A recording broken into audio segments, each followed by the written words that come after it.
अस्सलाम वालेकुम स्टूडेंट्स। आज हम तीसरा टॉपिक जो हमारा क्वांटम मैकेनिक्स का हमारा कंप्यूटन इफेक्ट हम इसको स्टार्ट करने लगे हैं। आगे हमने दो टॉपिक कर चुके हैं, ब्लैक बॉडी रेडिएशंस और फोटो इलेक्ट्रिक इफेक्ट। और ये थर्ड वो टॉपिक है जो कि क्लासिकल इसको एक्सप्लेन नहीं कर पाई थी और क्वांटम ने फिर इसका सोल्यूशन निकाला। इसमें क्वांटम इफेक्ट में बेसिकली होता है कि इसमें जो क्लासिकल सोच थी, क्लासिकल सोच ये थी कि जब भी एक एक्सरे का फोटान, लाइट फोटान किसी टारगेट एलिमेंट के साथ हिट करता है तो हिट करने के बाद उसकी फ्रीक्वेंसी और वेवलेंथ सेम रहती है as compare to initial frequency और वेवलेंथ की। यानी कि जो फ्रीक्वेंसी इनिशियली फोटान की है वही फ्रीक्वेंसी या वेवलेंथ होगी उस फोटान की जो टारगेट से हिट होने के बाद डिटेक्ट हुआ है। लेकिन क्वांटम फिज़िक्स के अंदर ये होल्ड नहीं हुआ। इसने ये कहा, कम्पटन ने आइंस्टाइन की फ़िक्र को इख्तियार करते हुए, सोच के इख्तियार करते हुए, जो कि फार्मूला आइंस्टाइन ने भी दिया था, E=hf। कम्पटन ने यह कहा कि जो एनर्जी फ्रीक्वेंसी पे डिपेंडेंट है और हर फोटान की जो एनर्जी होती है वो क्वांटाइज्ड एनर्जी होती है। उस कम्पटन ने इस फ़िक्र को, इस सोच को, जो कि आइंस्टाइन ने 1905 के अंदर हमें दिया था, इसको इस्तेमाल करते हुए उसने इसका हल निकाला। कम्पटन ने यह कहा कि ऐसा बिल्कुल भी नहीं। जब भी कोई एक्सरे का फोटान या कोई भी इलेक्ट्रोमैग्नेटिक वेव है उसका फोटान हिट करता है किसी टारगेट एलिमेंट के साथ, तो वो जब डिटेक्ट होता है तो डेफिनेटली उसकी एनर्जी में कुछ ना कुछ उसकी वेवलेंथ के अंदर इंक्रीज़ आती है, एनर्जी उसकी कम हो जाती है, क्योंकि एनर्जी बराबर है hc/λ। वेवलेंथ कम होगी तो उसकी एनर्जी ज़्यादा होगी। तो पहले एक्सपेरिमेंट हम देख लेते हैं कि एक्सपेरिमेंट क्या है। कि एक एक्सरे का सोर्स लिया, एक्सरे लाइट का सोर्स लिया, उसके साथ हमने एक दो स्लिट्स ले ली हैं। स्लिट्स का काम क्या होता है? बीम को कोलिमेट करना, सीधी लाइन की फॉर्म में, सीधी लाइन में ट्रांसफ़र करना। फिर उसके बाद हमने टारगेट ले लिया। टारगेट एक कार्बन का या ग्रेफाइट का हमारे पास ये टारगेट है। जैसे ही एक्सरे के फोटान, जो कि हाई एनर्जी के फोटान है, हिट करते हैं कोलिमेटर से होते हुए इस टारगेट को, जो टारगेट के लूजली इलेक्ट्रॉन यानी कि आउटर मोस्ट इलेक्ट्रॉन्स होते हैं उनको ये स्ट्राइक करता है। जैसे ही स्ट्राइक करेगा, स्ट्राइक करने के बाद जो ये वेवलेंथ है, आप देख रहे हैं इनिशियली इसकी वेवलेंथ कम है, हायर एनर्जी का फोटोन, लेकिन जैसे ही वो टारगेट से हिट करने के बाद वेवलेंथ इमिट हुई है, उस इलेक्ट्रॉन को टकराने के बाद जो वेवलेंथ इमिट हुई है उसकी वेवलेंथ बढ़ गई है। और हमने डिटेक्टर के ऊपर जब डिटेक्ट किया तो डिफरेंट एंगल्स के ऊपर हमने डिटेक्टर्स की इसकी वेवलेंथ की वैल्यूज़ को हमने डिफरेंट एंगल थीटा के ऊपर उसको ग्राफ ड्रा कर लिया। ये हमारे पास तीन ग्राफ हैं, एक ये ग्राफ है और एक ये और एक ये इंटेंसिटी पीक्स हैं। तो बेसिकली जो क्लासिकल का नज़रिया था वो यही नज़रिया था कि जो वेवलेंथ इस टारगेट एलिमेंट के इलेक्ट्रॉन के साथ जब स्ट्राइक करती है, स्ट्राइक होने के बाद उस वेवलेंथ की फ्रीक्वेंसी के ऊपर, एनर्जी के ऊपर कोई फ़र्क नहीं पड़ता। होता क्या है, क्लासिकल ये कहती है कि लाइट जो है वो इलेक्ट्रोमैग्नेटिक रेडिएशंस है। इलेक्ट्रोमैग्नेटिक रेडिएशंस है यानी कि उसके अंदर एक कंपोनेंट इलेक्ट्रिक फील्ड का और एक कंपोनेंट मैग्नेटिक फील्ड का। जब भी इलेक्ट्रोमैग्नेटिक कंपोनेंट किसी इलेक्ट्रॉन के साथ हिट करता है तो वो हिट करने के साथ वो ऑक्सीलेट करती होती हैं। हिट करने के बजाय वो जो इलेक्ट्रॉन होता है उसको भी ऑसिलेट, जब उसके स्ट्राइक करते हैं, उसके पास से गुजरते हैं तो उसको भी ऑसिलेट करवाना शुरू कर देते हैं। वो ऑसिलेट होता है तो वो अपनी एनर्जी, सेम एनर्जी के साथ ही वो उसे आगे ट्रांसफ़र कर देती हैं। लेकिन क्वांटम के अंदर बिल्कुल भी इसके उलट प्रॉब्लम आई है कि जैसे ही वेवलेंथ, किसी भी वेवलेंथ का, कोई भी एनर्जी का हम अगर फोटान फॉल करवाते हैं किसी मेटल टारगेट के ऊपर, तो मेटल टारगेट के जो सरफेस के यानी कि आउटर मोस्ट इलेक्ट्रॉन्स होंगे, ये वेवलेंथ उसको या वो एनर्जी उसके टारगेट के आउटर मोस्ट वैलेंस इलेक्ट्रॉन्स को हिट करेगी, इंटीरियर को नहीं, आउटर मोस्ट को। तो तभी वो जाके उसकी वेवलेंथ कम हो जाएगी। और इसको फिर एक्सप्लेन किया था कम्पटन ने। इसी वजह से इसका एक्सपेरिमेंट का नाम कम्पटन इफेक्ट हमने रख दिया। अच्छा, ये डिफरेंट एंगल्स के ऊपर डिटेक्टर की जो वैल्यूज़ आई हमने कंसीडर कर लें। 0 एंगल के ऊपर, 45 के ऊपर और 90 के ऊपर। यहाँ पे अगर 0 का एंगल यानी कि अगर एक्सरे बीम जो डिटेक्ट हुई है बिल्कुल 0 के एंगल के ऊपर हुई है, तो हमारे पास सिर्फ जो इंटेंसिटी की पीक आई है वो सिंगल पीक आई है। सेकंड हम देख लें, जब 45 के एंगल के ऊपर हमने डिटेक्ट किया थीटा, जब हमारे पास 45 का एंगल था तो हमारे पास दो इंटेंसिटीज़ की पीक आई हैं। ये पहली इंटेंसिटी की पीक, जो ये इंटेंसिटी की पीक है, ये वाली, ये सिर्फ और सिर्फ इंसिडेंट बीम की पीक है, इंसिडेंट पीक है। और जो ये उसकी पीक में इंक्रीज़ हो रही है यानी कि उसकी वेवलेंथ में इंक्रीज़ हो रहा है, उसकी वेवलेंथ इंक्रीज़ हो रही है, उसके बाद फिर उसकी पीक डिक्रीज़ हो रही है। तो इन दोनों पीक्स के दरमियान जो डेल लैम्डा यानी कि चेंज इन वेवलेंथ है, यही कम्पटन इफेक्ट है। हमने चेंज इन वेवलेंथ ही निकालना होता है कि इंसिडेंट पीक की वेवलेंथ क्या थी और जो टकराने के बाद जो वेवलेंथ थी उसकी उनके दरमियान जो चेंज इन वेवलेंथ हार था वही हमने फाइंड आउट करना था। और इस ग्राफ में 45 के अगर एंगल के ऊपर हम डिटेक्ट कर रहे हैं उस वेवलेंथ को, तो हम इसको डेल लैम्डा से रिप्रेजेंट कर रहे हैं।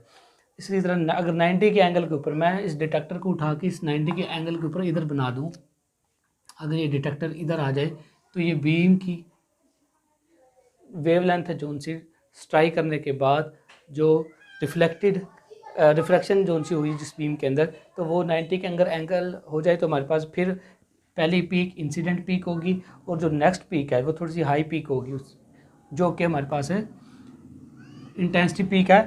पहले इंसिडेंट पीक की इंटेंसिटी है और सेकंड पीक जो हमारे पास है रिफ्रैक्टेड वेवलेंथ की इंटेंसिटी है। तो एक दफ़ा फिर देख लें, जो हमारा 45 के एंगल के ऊपर था हमारी पहली, जिसमें दो पीक्स आ रही हैं। तो पहली पीक है ये तो इंसिडेंट पीक यानी कि एंगल हमारा 0 के ऊपर हम डिटेक्ट कर रहे हैं, तो हमारे पास सिर्फ एक ही इंटेंसिटी पीक वेवलेंथ की आएगी। दूसरी हम देख लें तो दूसरी हमारे पास जो जो पीक है बेसिकली ये वेवलेंथ के दरमियान और इंटेंसिटी के दरमियान है। ये तीनों पीक्स, वेवलेंथ हमने एक्स एक्सिस लिया और इंटेंसिटी हमने लॉन्ग वाई एक्सिस लिया। तो यहाँ पे दो पीक्स हमें मिल रही हैं।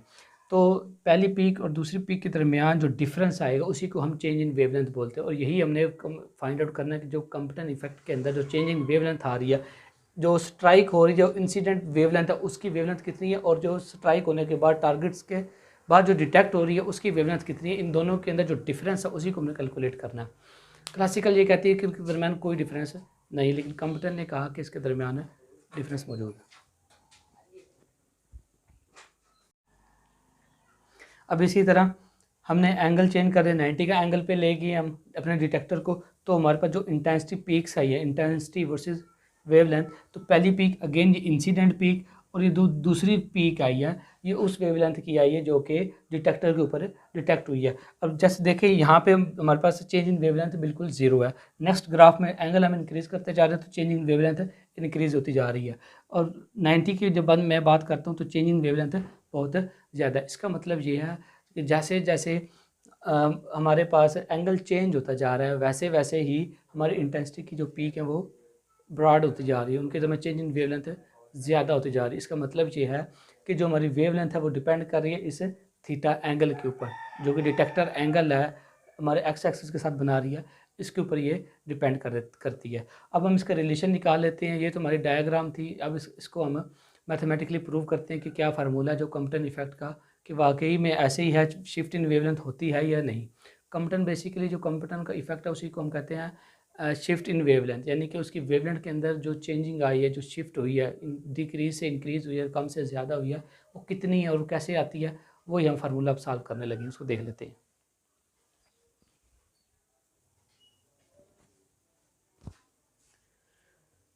नेक्स्ट हम इसकी फार्मूला ड्राइव करते हैं कि कम्पटन इफेक्ट के जो शिफ्ट इन वेवलेंथ वाकई में जो आती है वो किस तरह आती है। तो सबसे पहले हम डायग्राम इसकी देख लेते हैं।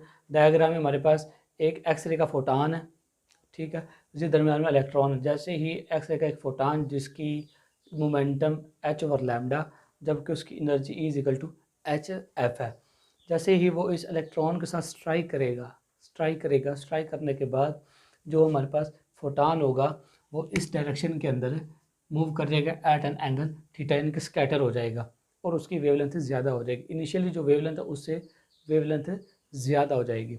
और जो इलेक्ट्रॉन हो, जब इलेक्ट्रॉन के जो लूजली इलेक्ट्रॉन उसको जब हिट करेगा तो हिट करने के बाद वो इलेक्ट्रॉन एट एंगल फाई के ऊपर मूव कर जाएगा। तो टकराने से पहले जो एक्सरे का फोटान है, एक्सरे के फोटान की energy is equal to H f और उसका momentum h over lambda. De Broglie wavelength के हमने डी ब्रॉगले के फार्मूले से, डुअल नेचर ऑफ मैटर से हमने ये फार्मूला ड्राइव किया। और सेकंड अब हमारे पास इलेक्ट्रॉन की अगर मैं बात करूँ बिफोर द कोलिजन, हमारे पास दो केसेस है, एक बिफोर कोलिजन और एक आफ्टर कोलिजन। तो बिफोर कोलिजन इलेक्ट्रॉन हमारा रेस्ट में है, तो उसका मोमेंटम हमारे पास ज़ीरो है, रेस्ट में होने की वजह से उसका मोमेंटम ज़ीरो होगा। रेस्ट मास एनर्जी उसकी एम नॉट सी स्क्वायर होगी। क्योंकि एक रिलेटिविस्टिक पार्टिकल है। रिलेटिविस्टिक पार्टिकल ऐसा पार्टिकल होता है जो कि अप्रॉक्सीमेटली स्पीड ऑफ लाइट के साथ मूव करता है, लेकिन फोटान वो तो एग्जैक्टली स्पीड ऑफ लाइट से मूव कर रहा है, लेकिन जो हमारे पास इलेक्ट्रॉन है वो अप्रॉक्सीमेटली स्पीड ऑफ लाइट से मूव करता है, इसी वजह से हम इसको रिलेटिविस्टिक पार्टिकल कहते हैं। तो रिलेटिविस्टिक पार्टिकल की जो एनर्जी हमने रेस्ट में है तो ई नॉट से रिप्रेजेंट कर दे is equal to am not C square, और इसका मोमेंटम जीरो, क्योंकि मोमेंटम का हमारे पास जो फार्मूला होता है पी बराबर एम वी, वेलोसिटी जीरो है तो उसका मतलब कि उसका मोमेंटम जीरो है। जब ये कोलाइड करेगा इस इलेक्ट्रॉन के साथ फोटान, तो फोटान एंगल थीटा बनाते हुए स्कैटर हो जाएगा, और जो इलेक्ट्रॉन होगा वो एंगल फाई के साथ अलॉन्ग एक्स एक्सिस के जो उनसे वो एंगल फाई बनाएगा। स्कैटर होने के बाद जो एनर्जी है फोटान की, पहले फोटान की एनर्जी देख लेते हैं। तो आफ्टर स्कैटरिंग या आफ्टर कोलिजन के बाद जो फोटान की एनर्जी होगी E prime is equal to H f prime is equal to h सी बटा लैम्डा प्राइम, सिर्फ हमने प्राइम का इजाफा कर दिया, और मोमेंटम भी पी प्राइम हो जाएगा, पहले पी था अब P prime is equal to H over lambda prime. और इलेक्ट्रॉन की जो एनर्जी होगी, इलेक्ट्रॉन की जो रेस्ट मैस रेस्ट तो नहीं, अब रिलेटिविस्टिक पार्टिकल की energy E not is equal to M C square, और एम की जगह M not over 1 minus V square by C square. ये फार्मूला हमारे पास स्पेशल थ्योरी ऑफ रिलेटिविटी से हमने फाइंड आउट किया हुआ था। रेस्ट मैस किसी भी रिलेटिविस्टिक पार्टिकल का जो रेस्ट मैस होता है वो इस चीज़ के इक्वल होता है रिलेटिविस्टिक पार्टिकल का, और इसी तरह किसी भी रिलेटिविस्टिक पार्टिकल का जो मोमेंटम होता है वो P is equal to M V, और एम की जगह M not V over 1 minus V square by C square.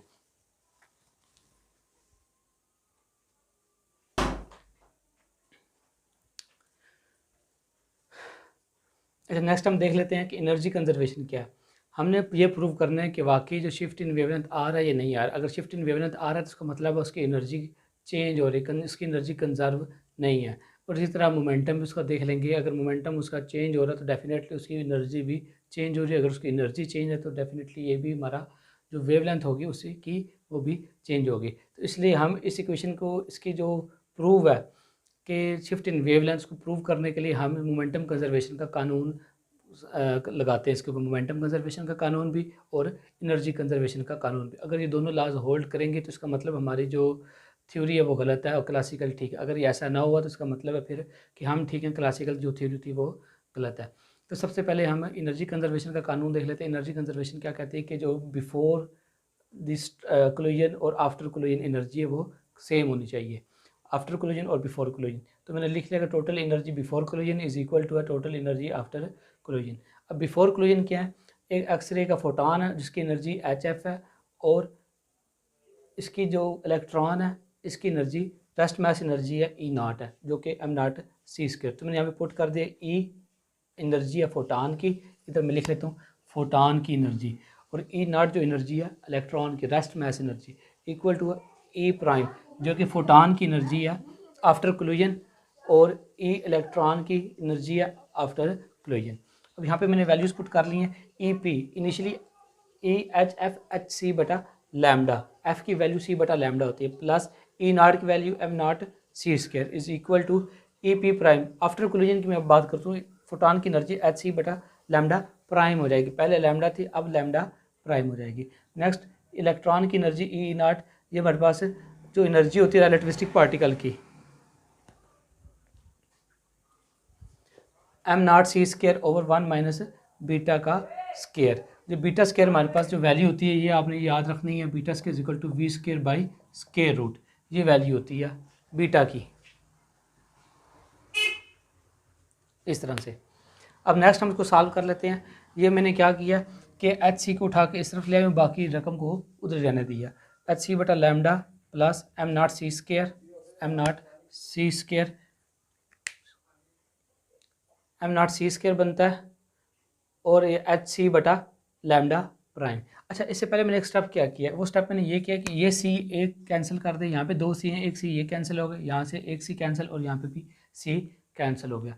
अब ये सी कैंसिल होने के बाद जो बचता वो मैंने यहाँ पे लिख दिया, क्योंकि सी सारों में कॉमन आ रहा था, वो मैंने वहीं पर कैंसिल कर दिया। तो ये एच बटा lambda plus M not C minus ये वाला एच ओवर लैम्डा इधर आएगा इस साइड पे, तो ये माइनस का हो जाएगा, is equal to am not C over 1 minus beta का स्क्वायर। अब ये मेरे पास ये एक रकम बन गई है और ये दूसरी रकम बन गई है। अब इसको मज़ीद सॉल्व करने के लिए मैंने दोनों साइड पे स्क्वायर ले लिया। स्क्वायर लिया तो ये ऐसे बन जाएगा, इसका ऊपर स्क्वायर और इस सारी रकम का भी ऊपर स्क्वायर। जब इसका स्क्वायर ओपन करेंगे, पहली का मुरब्बा जमा दूसरी का मुरब्बा जमा तीसरी का मुरब्बा, फिर -2ab माइनस 2bc जमा 2ac।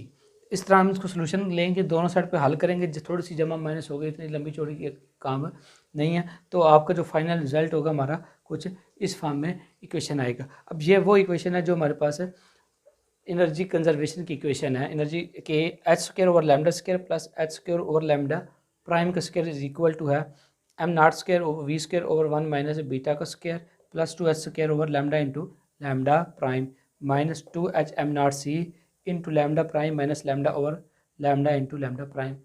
तो ये हमारी इक्वेशन है एनर्जी कंजर्वेशन की। अब इसी तरह हम मोमेंटम कंजर्वेशन की भी इक्वेशन फाइंड आउट करते हैं और इन दोनों को कंपेयर करेंगे। कंपेयर करने के बाद हमारा जो फार्मूला निकलेगा उसको हम देख लेंगे कि वाकई में शिफ्ट इन वेवलेंथ आई है या नहीं आई।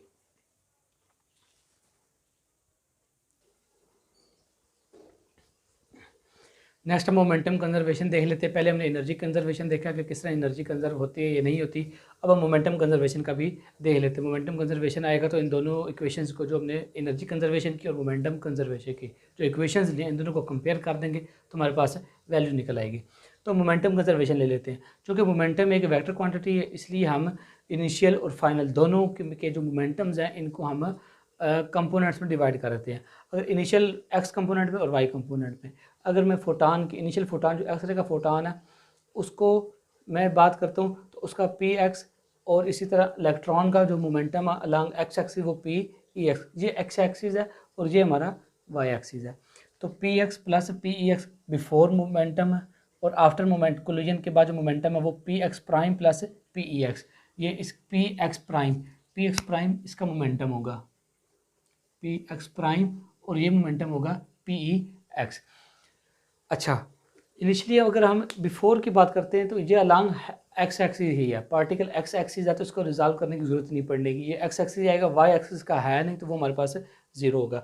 तो इनिशियली एच ओवर लैम्डा आ जाएगा। एक्स एक्सिस का जो कंपोनेंट है इस फोटान का बिफोर वो एच ओवर लैम्डा आ जाएगा। अब इलेक्ट्रॉन की मोमेंटम की बात करते हैं। इलेक्ट्रॉन चूँकि रेस्ट में है तो रेस्ट में मोमेंटम क्या होगा, अलॉन्ग एक्स हो या वाई वो 0, तो वो हमने पुट करते हैं यहाँ पे 0। अब हम बात कर रहे हैं पी एक्स अलॉन्ग फोटान का पी एक्स, इसको एक्स एक्सिस के अलॉन्ग रिजॉल्व कर लेते हैं। ये चूँकि एक्स एक्सिस है ये वाला, तो इसको ये एक्स एक्सिस और ये हमारा वाई एक्सिस, तो हम इसको रिजॉल्व कर लेते हैं। ये हमारा बनेगा H over lambda prime cause of theta, angle और तो थीटा। इसी तरह अब फाई को अगर मैं रिजॉल्व कर लूँ, फाई का भी एक्स एक्सिस तो यही होगा और वाई एक्सिस इसका ये वाला, यानी कि ये वाला, ये वाई एक्सिस होगा फोटोन का वाई एक्सिस और ये वाला वाई एक्सिस होगा इलेक्ट्रॉन का। तो एक्स एक्सिस के अलॉन्ग जो बनता momentum h over lambda prime cause of theta photon का, और इसी के अलॉन्ग हमारे पास इलेक्ट्रॉन का आएगा। इलेक्ट्रॉन का एम नॉट, ये जो हमारा आ रहा है एम नॉट वी, इसको मैं सिंपल लिख देता हूँ M V cos of theta की जगह पे फाई, क्योंकि हमारा एंगल फाई है। अब ये देखें क्योंकि दोनों का एक्सिस सेम है, तो जिसकी वजह से मैंने ऊपर नीचे लिख दी ताकि आपको नज़र आ जाए। H over lambda prime cos theta ये फोटान का momentum along X axis, M V cos phi photon electron का मोमेंटम अलॉन्ग एक्स एक्सिस। ये वैल्यूज़ मैंने इधर पुट कर दी हैं इस तरह से। अब मैंने यहाँ पे क्या किया, ये एच ओवर लैम्डा इधर ही रहने दिया, इस लैम्डा को उठा के मैं इधर ले आया हूँ और ये वाली वैल्यू इसको मैंने ओपन करके लिख लिया।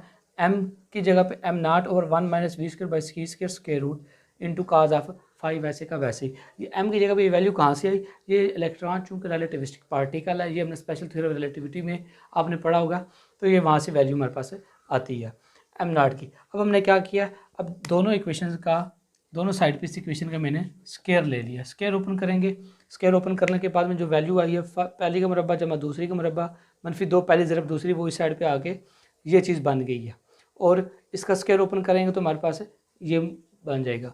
अब सिंपल स्क्वायर ओपन करना कोई इसमें परेशानी की बात नहीं है, तो इस मसवात को मैंने नाम दे दिया मसवात नंबर 2 का।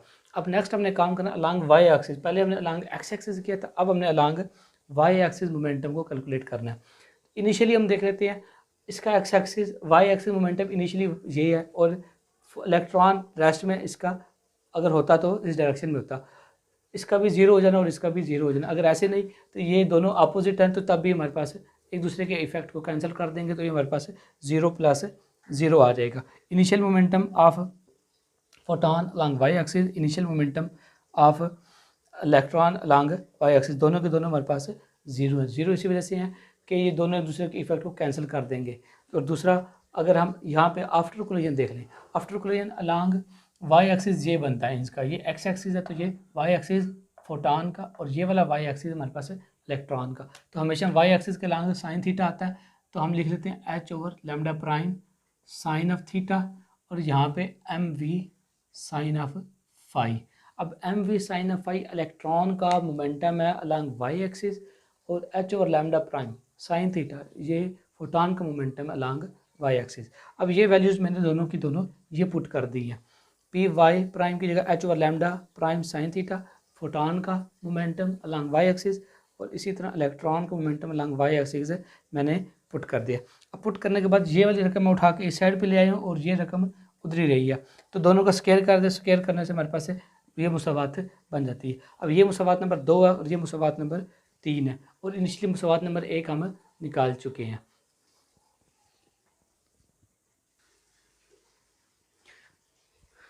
अब नेक्स्ट हम क्या करते हैं कि हम इक्वेशन 2 मैंने जो निकाली है और 3 निकाली है, उन दोनों को हम ऐड कर देते हैं।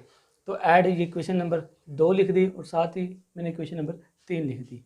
इन दोनों को अब हम क्या कर लेते हैं, ऐड कर देते हैं।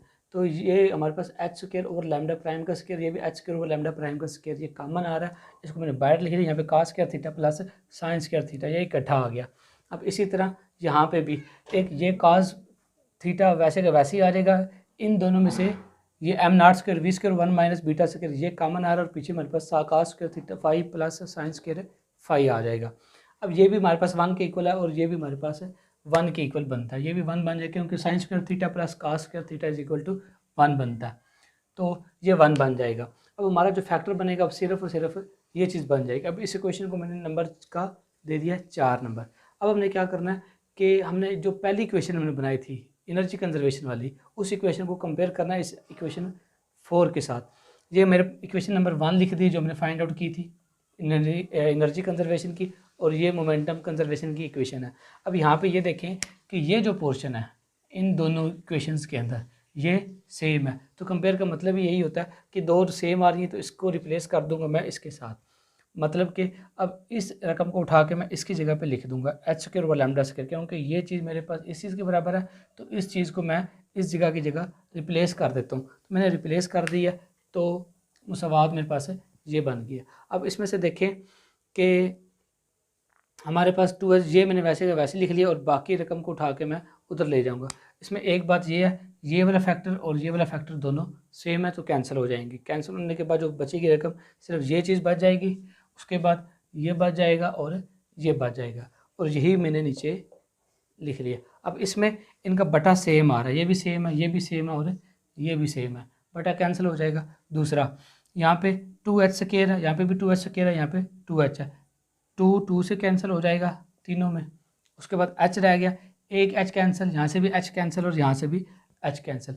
अब जो हमारे पास बाकी बचता है वो h cos theta is equal to सिर्फ h बचेगा minus m0c into lambda minus lambda prime minus lambda बचेगा। अब यहाँ से h cos थीटा इधर ही रहने दिए, इस h को उठा के मैं इधर ले आऊँगा तो ये माइनस का h हो जाएगा, या आप ऐसे भी कर लें, इसको सिंपल हो जाएगा आपके लिए कि मैं इस रकम को उठा के इस साइड पे ले आता हूँ, वो माइनस किया तो ये बन जाएगी m0c into lambda prime minus lambda is equal to ये h इधर ही रहेगा, और इस रकम इस वैल्यू को उठा के मैं दूसरी साइड पे ले जाऊँ तो ये माइनस का h cos ऑफ थीटा बन जाएगा। अब यहाँ से h कॉमन आएगा तो 1 माइनस cos ऑफ थीटा ये चीज़ बन जाएगी। हमने जो बेसिकली जो निकालना है वो लैम्डा माइनस लैम्डा प्राइम है, तो ये हमारे पास डेल लैम्डा के इक्वल है, और ये m0 इंटू सी बन रहा है। ठीक है, अब इसको मैं लिख देता हूँ, इसको नोट कर लीजिएगा।